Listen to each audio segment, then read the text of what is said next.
ഇത് ഞാൻ അയച്ചു കൊടുത്തല്ല, അവള് എനിക്ക് അയച്ചെന്ന കാര്യം. അപ്പൊ ഞാൻ ചോദിക്കുന്നു, ഇതൊക്കെ ഓൾഡ് കാര്യമല്ലേ എന്ന് ഞാൻ ചോദിക്കുന്നു. എന്നിട്ട് നോക്ക് നീ ഇങ്ങനെ എന്നെ കുറ്റപ്പെടുത്തല്ലേ, നീ ഓരോന്ന് ഇങ്ങനെ എന്നെ ദേഷ്യം പിടിപ്പിക്കുമ്പോ അറിയാണ്ട് ഓരോ തെറ്റ് പറ്റിപ്പോയി. സപ്പോ ഒളിച്ചോടി എന്നൊക്കെ പറയണോ എന്നാ ഞാൻ അങ്ങോട്ടാ ചോദിക്കണത്. നീ വെറുതെ ഓരോന്ന് എന്നെ ഇതൊന്നും ഇടല്ലേ നീ പുറത്ത് പ്ലീസ്. നിന്നെ വല്ലാത്ത മിസ്സിംഗ്. എന്റെ സൈഡ് മാത്രം കേൾക്കണ്ട, മാനുവിന്റെ സൈഡും കേൾക്കണം. മാനാസ് പറ്റുവാണെങ്കിൽ മാനാസിനെയും കൂടി ഞാൻ ക്ഷണിക്കുകയാണ്. ഇത്രയൊക്കെ വിവാദങ്ങൾ നിൽക്കുമ്പോഴും മെഹനാസിനെ കൂടി ഞാൻ ഇവിടത്തേക്ക് വിളിക്കുകയാണ്.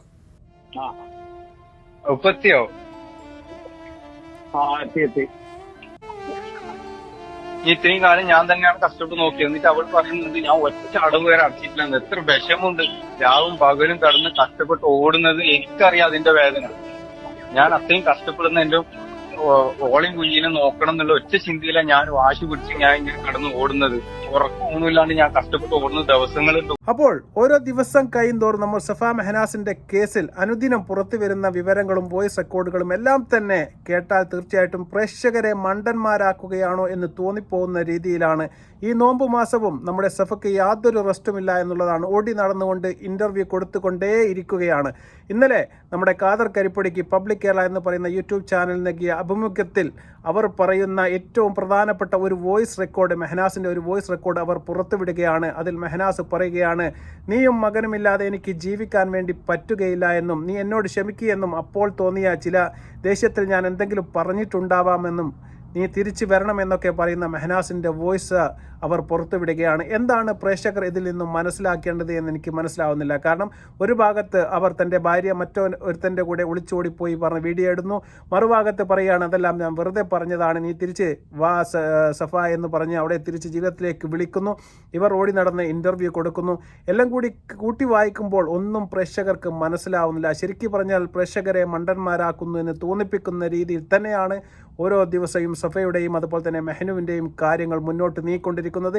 രണ്ട് പ്രധാനപ്പെട്ട വോയിസ് റെക്കോർഡുകളാണ്. ഒന്ന് മെഹനാസിൻ്റെ വോയിസ് റെക്കോർഡ്, അതുപോലെ തന്നെ നമ്മുടെ സഫയുടെ വാപ്പയെ മെഹനാസ് വിളിക്കുന്ന ഒരു ഓഡിയോ ക്ലിപ്പ് ഇപ്പോൾ പുറത്ത് വന്നിട്ടുണ്ട്. രണ്ടും കേട്ട് കഴിഞ്ഞാൽ തീർച്ചയായിട്ടും ആനയും അണ്ണക്കൊട്ടനും പോലെ അന്തരം നമുക്ക് കാണാൻ വേണ്ടി സാധിക്കും. നമുക്ക് ആദ്യമായിട്ട് നമ്മുടെ സഫയുടെ വാപ്പയെ മെഹനാസ് വിളിക്കുന്ന ഒരു ഓഡിയോ ക്ലിപ്പ്, 4 മിനിറ്റ് നീണ്ടു നിൽക്കുന്ന ഓഡിയോ ക്ലിപ്പാണ്. തീർച്ചയായിട്ടും നിങ്ങളത് ഇരുന്ന് കേൾക്കണം, അപ്പോഴേ നിങ്ങൾക്ക് മനസ്സിലാവുകയുള്ളൂ.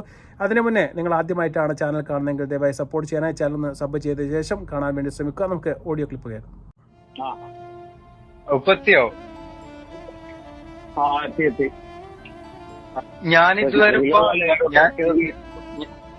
ഞാനിതുവരെ പേഴ്സണലായിട്ട് അവിടെ സിംഗിൾ ആയിട്ടോ ഒറ്റയ്ക്ക് എവിടെയും ഞാൻ വിടാറില്ല.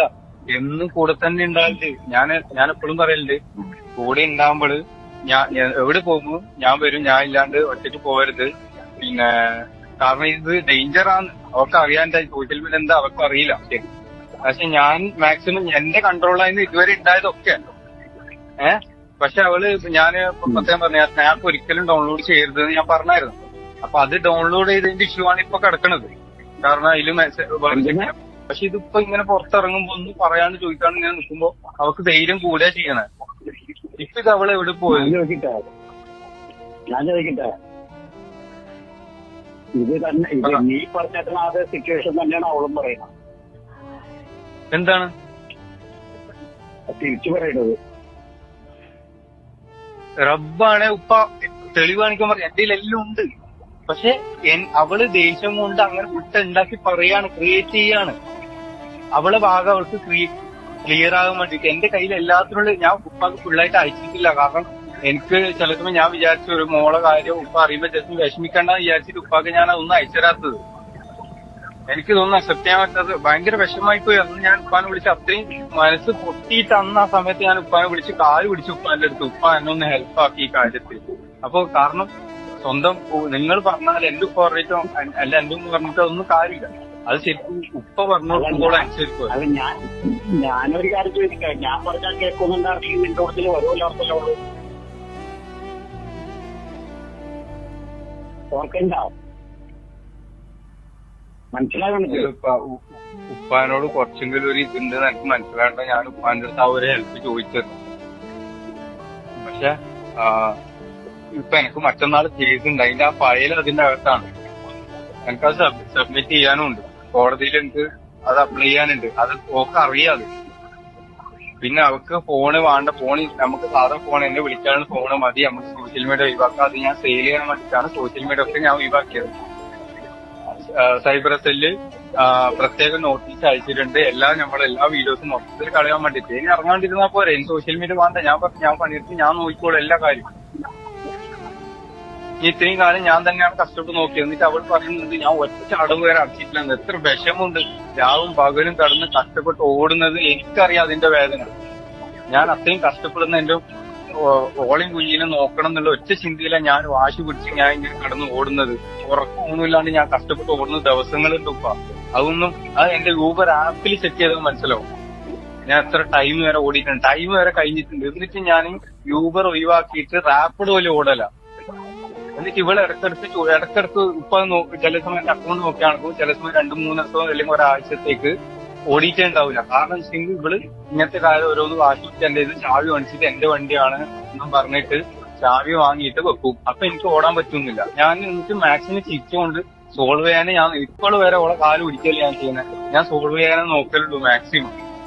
പക്ഷെ എനിക്ക് ഇങ്ങനെ ചോദിക്കാനും പറയാണ്ട് ഇങ്ങനെ വേറെ ഒരു സെക്കൻഡൊക്കെ ഇറങ്ങി പോകുന്ന അതൊന്നും അക്സെപ്റ്റ് ചെയ്യാൻ പറ്റുന്നില്ല. അപ്പൊ അതുകൊണ്ടാണ് ഞാൻ ഒരിക്കലും അങ്ങനത്തെ ഒരു തെറ്റ് ഇതുവരെ ചെയ്തിട്ടില്ല. എന്റെ ഭാഗത്ത് അങ്ങനത്തെ ഒരു മിസ്റ്റേക്ക് ഉണ്ടാവില്ല എന്ന് 1000% ഞാൻ പറയാം. അങ്ങനെ നിങ്ങൾ കണ്ടിട്ടുണ്ടെങ്കിൽ ഞാൻ തന്നെ ഒഴിഞ്ഞു പോവാം. എനിക്ക് അങ്ങനത്തെ ഒരു തെളിവ് കാണിച്ചു തന്നാലും ഞാൻ തന്നെ ഒഴിഞ്ഞു പോവാം. എന്റെ ഭാഗത്ത് അങ്ങനത്തെ ഒരു മിസ്റ്റേക്ക് ഇതുവരെ ഞാൻ ചില സമയം സിംഗിൾ ആയിട്ട് നിൽക്കുമ്പോൾ ഞാൻ ചില സമയം മെസ്സേജ് അയച്ചിട്ടുണ്ടാവാം, കമ്പനി ആവാൻ വേണ്ടി മെസ്സേജ് അയച്ചിട്ടുണ്ടാവും. പക്ഷെ ഞാൻ ഒരു കല്യാണം കഴിഞ്ഞ് കഴിഞ്ഞാൽ ഞാൻ എങ്ങനെയെന്നുള്ളത് എനിക്ക് നല്ല ബോധമുണ്ട്. ഇതുവരെ ഞാൻ സെക്ഷ്വലി ആയിട്ട് എന്റെ റബ്ബാണ്, എന്റെ മോനാണ്, ഞാൻ എന്നെയാണ് സത്യം, എന്റെ ഉമ്മാണ് സത്യം, സെക്ഷ്വലായിട്ട് ഞാൻ ഒരു പെണ്ണിന്റെ അടുത്ത് ഞാൻ പോയിട്ടില്ല. അത് വേണമെങ്കിൽ ഞാൻ യൂട്യൂബിൽ ചലഞ്ച് വെക്കാം. അങ്ങനെ ഒരു പെണ്ണ് വന്നിട്ടുണ്ടെങ്കിൽ എന്റെ ഒക്കെ നീ വന്നിട്ടുണ്ടെന്ന് വന്നിട്ടുണ്ടെങ്കിൽ ഞാൻ പറയുന്ന ഞാൻ ചെയ്യും. ഇതുവരെ ഞാൻ അങ്ങനെ പോയിട്ടില്ല. ഞാനേ അവളൊക്കെ ഒന്ന് സംസാരിക്കട്ടെ, എന്നിട്ട് ഞാൻ നിന്നെ വിളിക്കില്ല. അവള് വീട്ടിലുണ്ട് ഇപ്പോ. നമുക്ക് അത് കാരണം സമാധാനം അതുകൊണ്ടാ പറയാം. ഞാൻ വിളിച്ചോളാം.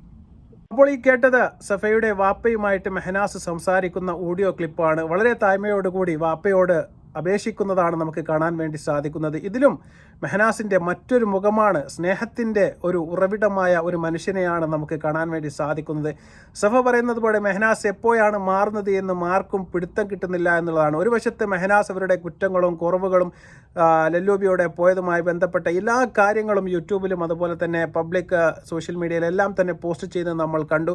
അതിനുശേഷം തിരിച്ച് സഫയെ ജീവിതത്തിലേക്ക് കൊണ്ടുവരാൻ വേണ്ടി ശ്രമിക്കുന്ന ഒരു മെഹനാസിനെയാണ് നമുക്ക് കാണാൻ വേണ്ടി സാധിക്കുന്നത്. അതുമായി ബന്ധപ്പെടുത്തി ഇന്ന് സഫ ഖാദർ കരിപ്പൊടിക്ക് കൊടുത്ത വീഡിയോയിൽ പുറത്തുവിടുന്ന ശബ്ദരേഖ തീർച്ചയായിട്ടും ഓഡിയോ സന്തോഷവും അതുപോലെ തന്നെ വീഡിയോ ടെക്സ്റ്റ് മെസ്സേജുകളും എല്ലാം തന്നെ വായിക്കുന്ന സമയത്ത് നമുക്ക് ഒന്നും മനസ്സിലാവുന്നില്ല എന്നുള്ളതാണ്. അതിൽ പറയുന്നുണ്ട്, സഫ നീ തിരിച്ചു വാ, മെഹനൂന് വലിയ മിസ്സിങ് ആയിട്ടുണ്ട് നിന്നെ എന്നൊക്കെ പറയുന്നുണ്ട്. അതുപോലെ തന്നെ എൻ്റെ മകൾക്ക് നീ വാപ്പയില്ലാതെ ആക്കല്ലേ എന്ന് പറയുന്നുണ്ട്. ഒരുപാട് കരഞ്ഞ് കാല് പിടിച്ചുകൊണ്ട് എന്തിനും ഞാൻ തയ്യാറാണ് എന്ന രീതിയിൽ അപേക്ഷിക്കുന്ന മെഹനാസിൻ്റെ സൗണ്ടാണ് ഈ ഖാദർ കരിപ്പടിയുമായിട്ടുള്ള ഇൻ്റർവ്യൂ സഫ പുറത്തുവിടുന്നത്. നമുക്ക് ആ ഇൻ്റർവ്യൂവിൻ്റെ ഏതാനും ചില ഭാഗങ്ങളൊന്ന് കാണാം.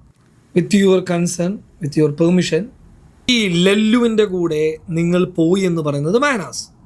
അപ്പം നിങ്ങൾ നേരത്തെ ഇവിടെ ഇൻ്റർവ്യൂവിന് കയറിയ സമയത്ത് ഞങ്ങളോട് പറഞ്ഞു മെഹനാസ് നിങ്ങളെ വിളിക്കുന്നുണ്ട്, ഞങ്ങൾ എന്താ വിശ്വസിക്കണ്ടേ? എനിക്കിപ്പോ ഞാൻ വന്ന വഴിക്ക് മെസ്സേജ് അയച്ചിട്ടുണ്ടായുള്ളൂ, എന്നെ അകറ്റല്ലേ, എന്നെ വിട്ട് പോവല്ലേ എന്നൊക്കെ പറഞ്ഞിട്ട്.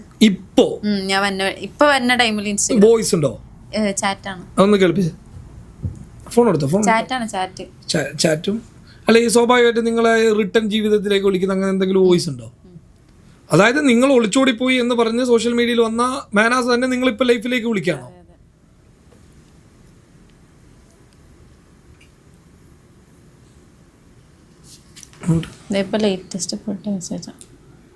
മെഹനാസിന്റെ തന്നെ ഐഡിയ ആണോ? അതെ അതെ, കുറെ റീൽസ് അയക്കുന്നുണ്ട് സങ്കടത്തിന്റെ. ഇങ്ങനെയൊന്നുമില്ല, എന്റെ മോനകറ്റല്ലേ പ്ലീസ്, അത് മാത്രമേ അപേക്ഷിക്കുന്നുള്ളൂ. ഞാൻ എല്ലാവരോടും ഡിലീറ്റ് ആക്കാൻ പറഞ്ഞത്. ഇത് എന്തെങ്കിലും നിങ്ങളെ തിരിച്ചു വിളിച്ചുകൊണ്ടുള്ള എന്തെങ്കിലും വോയിസ് ക്ലിപ്പ് ഉണ്ടോ? നിങ്ങൾ നേരത്തെ ഇവിടെ വന്നപ്പോൾ പറഞ്ഞ എന്താ കേൾപ്പിച്ചേ? ഞാൻ എന്നിട്ട് രണ്ടാമത്തെ സ്റ്റോറി ഇട്ടിനി ഞാൻ അവളോട് ചോദിക്കുന്നത്, നമുക്ക് ഇത് ഇത് ഞാൻ അയച്ചു കൊടുത്തല്ല അവള് ഫോണിന്ന് എനിക്ക് അയച്ചെന്ന കാര്യം. അപ്പൊ ഞാൻ ചോദിക്കുന്നത് ഇതൊക്കെ ഓൾഡ് അല്ല കാര്യം നിങ്ങൾ പ്ലേ ചെയ്ത് ഒരിന്റെ ഒന്നുകൂടി വോയിസ് പ്ലേ ചെയ്തിട്ട് ഒന്ന് സ്ക്രീനിലേക്ക് കാണിച്ചു. സ്ക്രീനിലേക്ക് ഇത് ഞാൻ അയച്ചു കൊടുത്തല്ല അവള് എനിക്ക് അയച്ചെന്ന കാര്യം. അപ്പൊ ഞാൻ ചോദിക്കുന്നത് ഇതൊക്കെ ഓൾഡ് കാര്യമല്ലേ എന്ന് ഞാൻ ചോദിക്കുന്നു. എന്നിട്ട് നോക്ക് നീ ഇങ്ങനെ എന്നെ കുറ്റപ്പെടുത്തല്ല. നീ ഓരോന്ന് ഇങ്ങനെ എന്നെ ദേഷ്യം പിടിപ്പിക്കുമ്പോ അറിയാണ്ട് ഓരോ തെറ്റ് പറ്റിപ്പോയി. സപ്പോ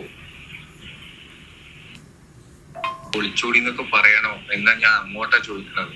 നീ വെറുതെ ഓരോന്ന് എന്നെ ഇതൊന്നും ഇടല്ലേ നീ പുറത്ത് പ്ലീസ്. നിന്നെ എനിക്ക് വല്ലാത്ത മിസ്സിങ് ആവണം. നീ ഒളിച്ചോടി എന്നൊന്നും ഞാൻ പറഞ്ഞിട്ടില്ല എന്നൊരു സ്റ്റോറി ഇട്ടിട്ട് ഞാൻ കണ്ടിട്ടില്ല. ഞാൻ ഒളിച്ചോടിന്ന് ആരോടും ഞാൻ പറഞ്ഞിട്ടില്ല എന്നാണ് ഞാൻ പറഞ്ഞത്. ഞാൻ എവിടെയാണ് ഒളിച്ചോടിന്ന് പറഞ്ഞത്? അപ്പൊ മാനാസ് ഇപ്പൊ ഞാനും ഈ കാണുന്ന പ്രേക്ഷകരൊക്കെ സത്യം പറഞ്ഞു കഴിഞ്ഞാല് മണ്ടന്മാരാണോ? നീ എന്റെ ജീവൻ സഫു സ്നേഹിച്ചിട്ടേ ഉള്ളൂ, നിന്നെ മാപ്പ് താ പൊന്നു എന്നിപ്പോ നിങ്ങക്ക് മാനാസ് മെസ്സേജ് അയച്ചുകൊണ്ടിരിക്കുക. ഇതേ മാനാസ് അല്ലേ നീ ഒളിച്ചോടി എന്നും പറയുന്നത്? ഞാൻ ഒരു കാര്യം പറയാം സഫ, സത്യത്തിൽ നിങ്ങൾ ഞങ്ങളെയൊക്കെ പൊട്ടന്മാരാക്കാണ്. അല്ല ഈ എന്ത് ആക്ച്വലി സംഭവിച്ചുകൊണ്ടുള്ളത്? മാനാസ് ഒരു സൈഡിൽ നീ ഒളിച്ചോടി എന്ന് പറയുന്നു, അതേ മാനാസ് നിന്നെ വീട്ടിലേക്ക് വിളിച്ചു. ഇതാണ് മാനുവിന്റെ ക്യാരക്ടർ. അത് മിനിയാന്ന് വരെ ഉമ്മ വിളിച്ചപ്പോ പറഞ്ഞത് നിനക്ക് അറിയാവുന്നതല്ലേ മാനുവിന്റെ സ്വഭാവം ഇങ്ങനെയാന്ന് അറിയാം. എനിക്ക് മാനുവിനെ മാത്രമല്ല നിങ്ങൾ അടങ്ങുന്ന ആൾക്കാർ ഞങ്ങളെ പൊട്ടന്മാരാക്കുവാണോ?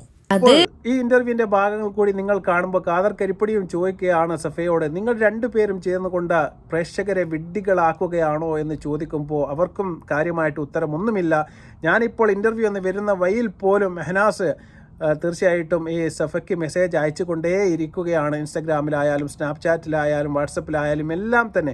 അപ്പോൾ അവർ തമ്മിൽ ഇപ്പോഴും ഒരു ബോണ്ട് നിലനിൽക്കുന്നത് പോലെയാണ് എനിക്കും ഫീൽ ചെയ്യുന്നത്. പിന്നെ എവിടെയാണ് അവർക്ക് തെറ്റിയത് എന്ന് മനസ്സിലാവുന്നില്ല. ഇവർക്കുണ്ടായ പ്രശ്നത്തിൻ്റെ പൂർണ്ണ ഉത്തരവാദിത്തം എന്ന് പറയുന്നത് സോഷ്യൽ മീഡിയ ആണ് എന്ന് ഞാൻ അടിയുറച്ച് വിശ്വസിക്കുകയാണ്. കാരണം ആദ്യത്തെ വോയിസ് റെക്കോർഡിൽ വാപ്പയോട് മെഹനാസ് പറയുന്ന ഒരു കാര്യമുണ്ട്, സ്നാപ്ചാറ്റ് ഡൗൺലോഡ് ചെയ്യണ്ട എന്ന് പല ആവർത്തി ഞാൻ പറഞ്ഞിട്ടും സഫ കേട്ടില്ല. അത് തുടങ്ങിയതിന് ശേഷമാണ് മറ്റുള്ള ആൺകുട്ടികളുമായിട്ട് അവർക്ക് ചാറ്റിങ്ങും അതുപോലെ ബന്ധങ്ങളും എല്ലാം ഉണ്ടായത് എന്ന് പറയുന്നുണ്ട്. തീർച്ചയായിട്ടും അവരുടെ മുമ്പിലത്തെ ജീവിതത്തിലും അത്തരത്തിൽപ്പെട്ട ഒരു പ്രശ്നം ഉണ്ടായത് കൊണ്ട് തന്നെയാണ് മെഹനാസ് അത് വിലക്കിയത് എന്ന് ഞാൻ മനസ്സിലാക്കുകയാണ്. പക്ഷേ അതും പാളിപ്പോയി.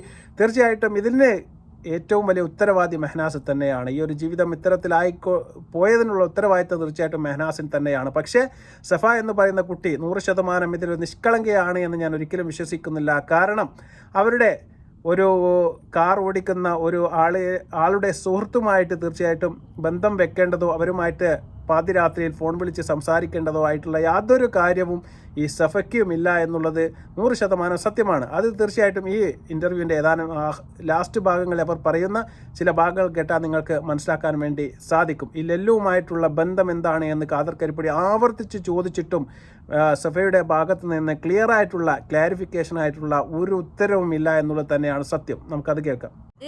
നമ്മുടെ ലല്ലു എന്ന് പറയുന്ന ആള് നിങ്ങളുടെ കൂടെ ഇല്ലേ? ഇപ്പോ നിങ്ങളുമായിട്ട് യാതൊരു കണക്ഷൻ ഇല്ലാന്ന് ഞാൻ പറഞ്ഞില്ല. ഇപ്പൊ കോണ്ടാക്ട് ഉണ്ട്.